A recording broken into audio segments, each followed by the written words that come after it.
you didn't even bother to take her sa clinic o sa hospital? Era, you know your Matty, okay? For the longest time, she will not see a doctor, okay? But why did you leave your mom? Madalas na kasi kami nagtatalo ni Matty eh. I just need some space to clear my head. Your Matty only wants one thing, and that's for you to accept Lilith. Si Lilith na naman? Ha? Yung anak niya sa pagkakamali? Your Matty's made some mistakes before, but she's a good mother to you. And she just carries this guilt of leaving Lilith for the longest time, and she just wants to make things right. But Lilith pushed her away, and that broke her heart.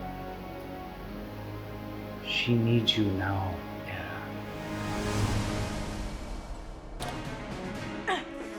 You think magpapatalo ako sa isang kabit ng garyo mo? Tama na ho! Nagkakasakitan na kayo! Maligo ka muna para matanggal yung kate mo! Tama na ho!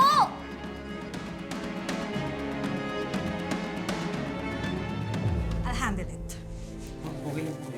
I'm okay. Go back to work. Kapal din naman talaga ng mukha mo, no? After everything you did to me, pumunta ka pa dito to make a mess. Di ka na nahiya. Oh, wow. Inakampihan mo na rin ba ngayon si Meredith? Na dati raw ay matindi mong kaaway?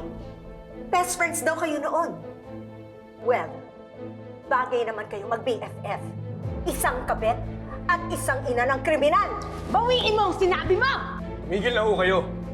Gagawin ko ang lahat, Meredith, para hindi mo maagaw sa akin si Ramir. Kahit ikamatay ko pa o makapatay pa ako. Now excuse me!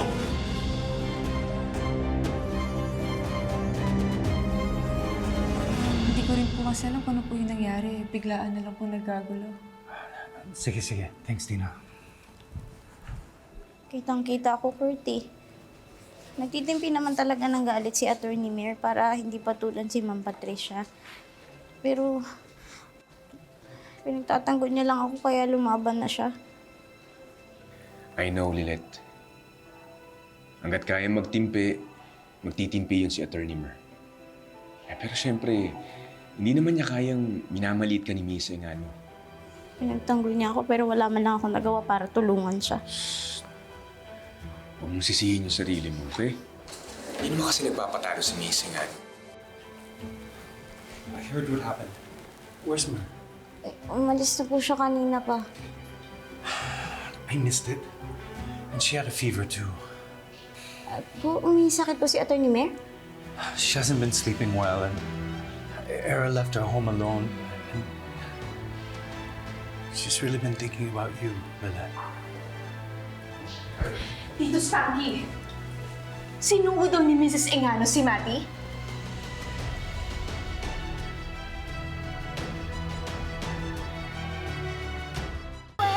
Trixie, you should have seen what I've done to that Meredith. Maski yung kanyang little gremlin walang nagawa. Mom, hindi ka na dapat nagpunta sa Keystone. Have you forgotten? I'm still an intern there. Paano kung pag-initan ako ni Attorney Mayor? Tapos baka magalit pa sa akin si Era.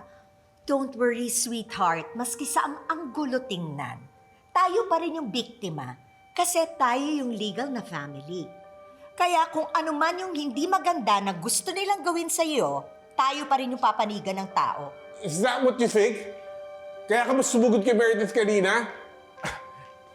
Don't bother na magsinungaling dahil makikilala ako nakakita sa'yo.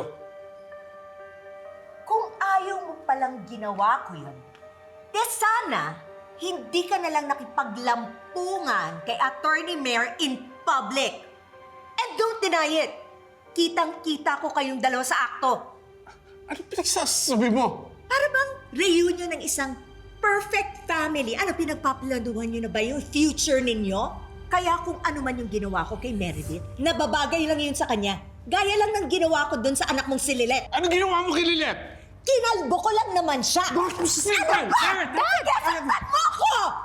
Dad! Kung ganito lang yung gagawin mo sa akin, just leave! Sana nga totoo lahat ng mga parata mo sa akin. Na si Meredith at si Lynette, sila na lang ang pamilya ko.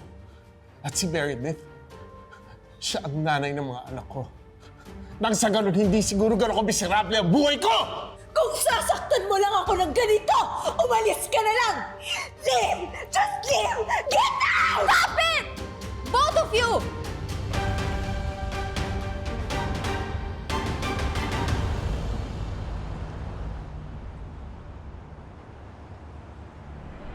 Kahit ka pa yung pinakamagaling na abogado sa buong mundo, hindi ko ipagpapalit yung tinang ko para sa inyo.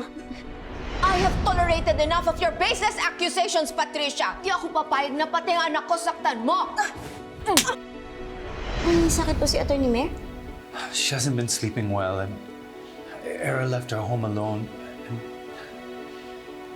she's really been thinking about you, Lynette.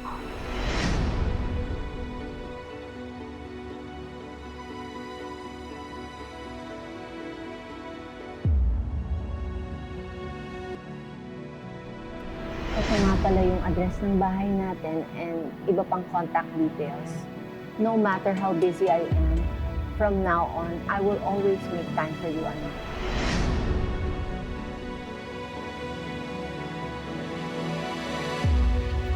Ma'am, ayos lang po ba kayo, ma'am?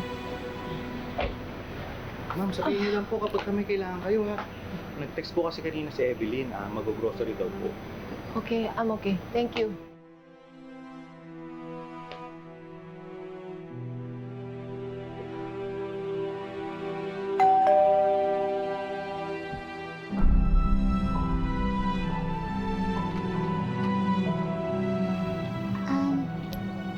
Magandang araw po. Nandiyan na po ba si Atty. Mer? Kayo po ba yung anak ni ma'am? Opo. Nakauwi na po ba siya? Opo.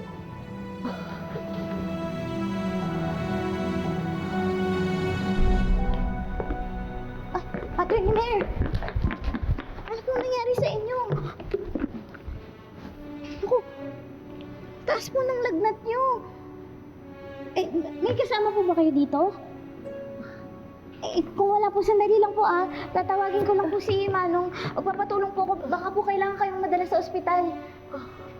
Huwag mo ko iwan. Tika, umupo po kayo. Baka mapano po kayo. Diba, ako si Lady Justice. Matapang ako.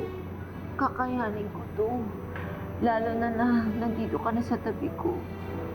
Kasama ko na ang anak ko.